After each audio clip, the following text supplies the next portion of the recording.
तो अब हम हमारा दूसरा अध्याय करेंगे। तो सभी पहले बोलो जय माता दी। ऋषि ने कहा, पूर्व काल में देवताओं और असुरों में पूरे 100 वर्षों तक भयंकर युद्ध हुआ।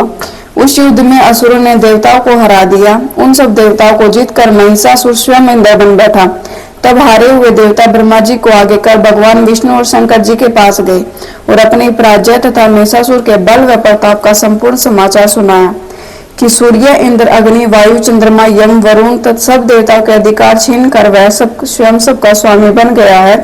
उस दुष्ट आत्मा ने सबको स्वर्ग से निकाल दिया है। इससे सभी देवता पृथ्वी पर मनुष्यों की भांति रहते हैं। हे महाराज, हम सब आपकी शरण में आप उसे मारने का विचार शीघ्र ही कीजिए। इस प्रकार देवताओं की बातों को सुनकर भगवान विष्णु और शंकर जी बहुत क्रुद्ध हुए और उनकी भ्रुकुटियां कटुल तथा मुख रक्त वर्ण हो गया तथा उनके मुख से क्रोध के कारण एक महान तेज उत्पन्न हुआ। इसी भांति सभी देवताओं के अंगों से भी एक एक तेज उत्पन्न हुआ और वह सब मिलकर एकत्रित हो गया। उसकी ज्वाला से समस्त दिशाएं व्याप्त हो गई और सभी देवताओं ने उस तेज समस्त दिशाएं व्याप्त हो गई और सभी देवताओं ने उस तुझ को जलते हुए पहाड़ी के समान देखा। समस्त देवताओं के शरीर से निकला हुआ वह एकत्रित अतुल तेज अपने ज्योति से तीनों लोकों में प्रकाश करता हुआ एक स्त्री के रूप में परिणित हुआ। भगवान शंकर के तेज से उस स्त्री का मुख बना, यमराज के तेज से उसके केश तथा विष्णु के तेज से भुजाएं बनी। दोनों सतन चंद्रमा के तेज से, कमर के मध्य भाग इंद्र के तेज से, जंघा तथा पिंडली वरुण के तेज से, पृथ्वी के तेज से दोनों नितंब, ब्रह्मा जी के तेज से दोनों चरण, सूर्य के तेज से पांव की उंगलियां, वसु के तेज से भुजाओं की उंगलियां, नासिका कुबेर के तेज से, दांत प्रजापति के तेज से तथा अग्नि के तेज से तीनों नेत्र उत्पन्न हुए। संध्याओं के तेज से दोनों बाहों, पवन के तेज से कान और इसी प्रकार अन्याय देवताओं के तेज से शिवा के कल्याणकारिणी देवी की सृष्टि हुई। संपूर्ण देवताओं के तेज पूज्य से उत्पन्न हुई देवी को देखकर महिषासुर द्वारा स्थायी हुए सभी देवता अत्यंत प्रसन्न हुए। तत्पश्चात शंकर जी ने अपने त्रिशूल में से एक त्रिशूल और भगवान विष्णु ने एक चक्र दिया। वरुण ने शंख, अग्नि ने शक्ति, वायु ने धनुष और बाणों से भरे हुए तरकश प्रदान किए। इंद्र ने अपने वज्र में से निकालकर ब्रज और आयुध दिया तथा ऐरावत आदि से उतार कर एक घंटा प्रदान किया। यमराज ने कालदंड, वरुण ने पास, सफिट की माला, प्रजापति ने और ब्रह्मा जी ने एक कमंडल प्रदान किया। देवी के समस्त रोम कूपों में सूर्यदेव ने अपनी किरणें भर दी। काल ने चमकता हुआ खड़क और डाल भेंट किया। श्री शार्गल ने उज्जवल हार तथा 2 दिव्य वस्त्र, चूड़ामणि, कुंडल और कड़े के कड़े दिए।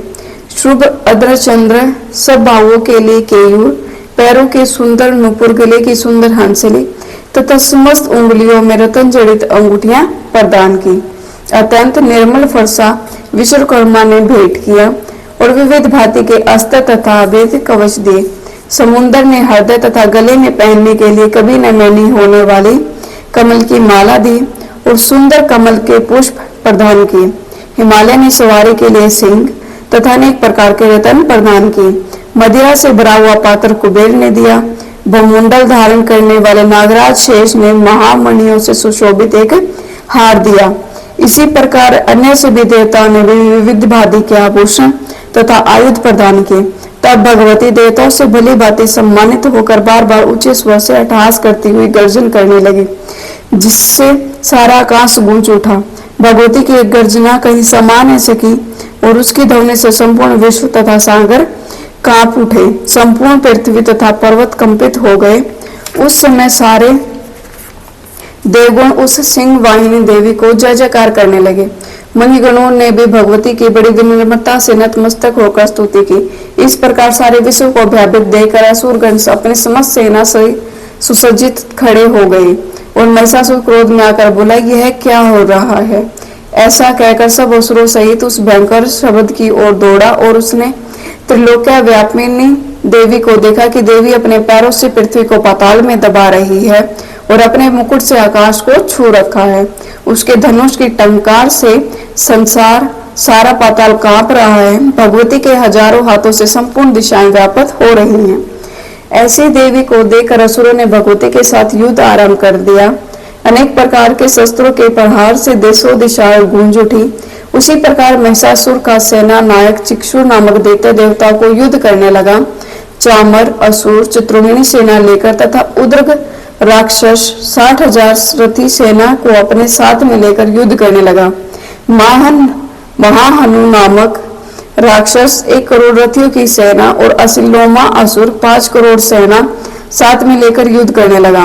वाशकाल नामक असुर 60 लाख रथ तथा हजारों हाथी घोड़ों की सेना लेकर युद्ध करने लगा। व्रत नामक असुर 1 करोड़ रथ की सेना साथ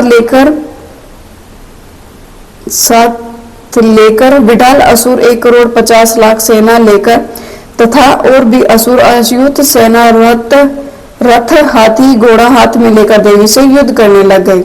महिषासुर भी श्री भगवती के साथ युद्ध करने के लिए करोड़ों हजार हाथी घोड़ों और की सेना के साथ में लेकर युद्ध भूमि में आ डटा। वे राक्षस गण तोमर बिंदीपाल शक्ति मुशल खड़क थमर खड़क फरसा पिटिहस आदि हथियारों से भगवती के साथ युद्ध करने लगे। अनेक दैत्य भगवती के ऊपर शक्ति फेंकते हुए तथा कई पास फेंकते थे। अनेकों राक्षसों ने तो भगवती को तलवार से मारने हेतु प्रहार किया। तो उसी समय देवी ने राक्षसों के अस्त्र शस्त्रों को साधारण तथा खेल खेल में काट दिया।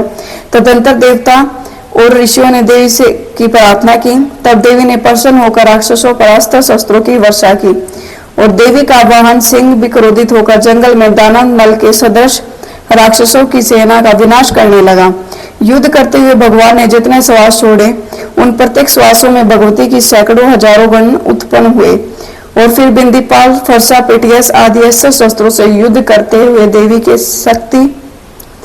की शक्ति द्वारा असुरों का विनाश करते हुए ढोल शंख मृदंगा बजाने लगे। अनंतर भगवती ने त्रिशूल गदा तथा तलवार से सैकड़ों महासुरों को मार डाला।